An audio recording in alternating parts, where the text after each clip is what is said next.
Since childhood, I've been a world-class worrier. Money, health, future possibilities, you name it, I've probably lost sleep over it. And if you're honest with yourself, you likely have your own favorite topics for anxiety, that voice in your head that whispers, "What if?" about scenarios that will probably never happen.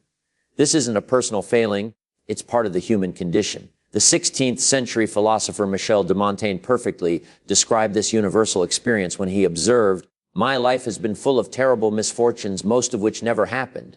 In our ancient past, this fear mechanism served a crucial purpose. It kept us alert to real physical dangers, predators, rival tribes, natural threats. But in the modern world, this same wiring has become counterproductive. Our fear response now activates for abstract concerns, a critical email, a missed deadline, social judgment, financial uncertainty.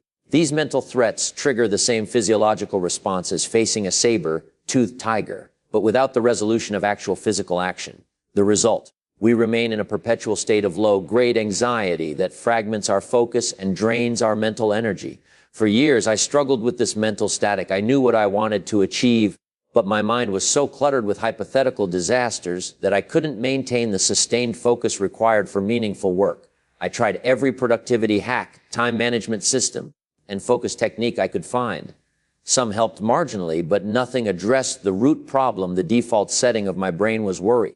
The breakthrough came from an unexpected source, not from modern psychology or productivity science, but from an ancient practice that has survived for millennia across countless cultures. And the most convincing proof of its effectiveness came not from spiritual teachers, but from one of the most pragmatic, results-oriented individuals on the planet, undefeated boxing champion Floyd Mayweather. Let me be clear, I'm not a particularly spiritual person. I don't believe in unseen energies or cosmic forces. I'm a skeptic and a pragmatist.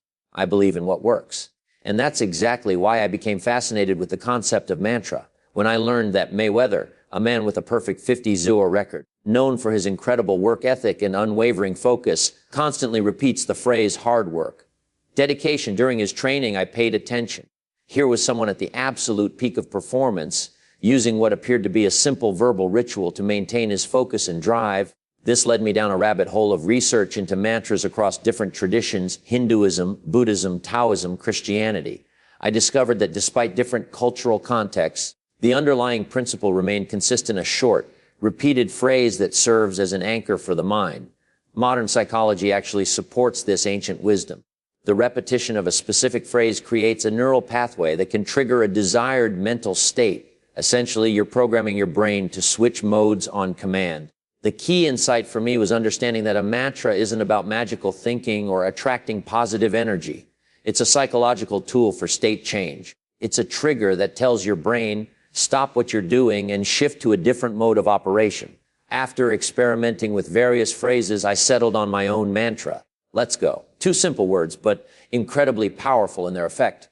I trained myself to say it immediately upon waking, before starting challenging work, when facing a difficult conversation, or when I feel resistance to beginning a workout.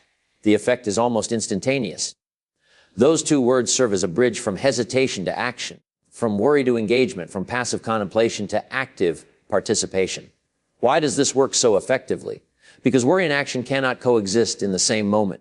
When you're fully engaged in doing something, your mind doesn't have the capacity to simultaneously run disaster scenarios. The mantra, "Let's go," doesn't argue with your worries or try to reason them away. It simply bypasses them entirely by shifting you into action mode. It's the verbal equivalent of pressing a start button on your focus. Some skeptics might dismiss this as simplistic or naive. Just saying words won't solve real problems, they argue. But this misses the point entirely. The mantra isn't meant to solve external problems. It's designed to solve your internal state, which is often the actual obstacle to solving those external problems.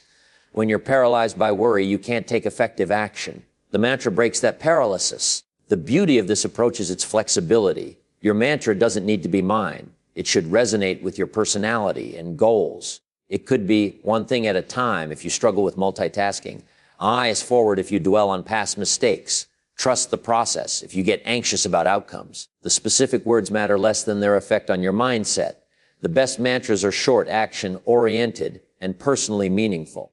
Implementation is straightforward but requires consistency. Start by choosing one specific trigger moment, perhaps when you first sit down at your desk or when you feel the urge to procrastinate. Say your mantra aloud or in your head if you prefer and immediately begin the task. Don't wait for motivation. The action creates the motivation, not the other way around. Over time, this practice creates a powerful associative link in your brain between the mantra and the state of focused action. Eventually, just thinking the words will trigger the mental shift. You're essentially installing a psychological shortcut that allows you to access focus on demand. In a world filled with endless distractions and reasons to worry, having a tool that can instantly redirect your attention to what matters is invaluable. This ancient habit, validated by both historical wisdom and modern high performers, might be the simplest yet most powerful addition to your focus toolkit. It costs nothing, takes seconds, and works regardless of your spiritual beliefs. In the battle for your attention, your mantra becomes your battle cry, a simple reminder that the power to focus isn't something you find, but something you activate. So what's your trigger?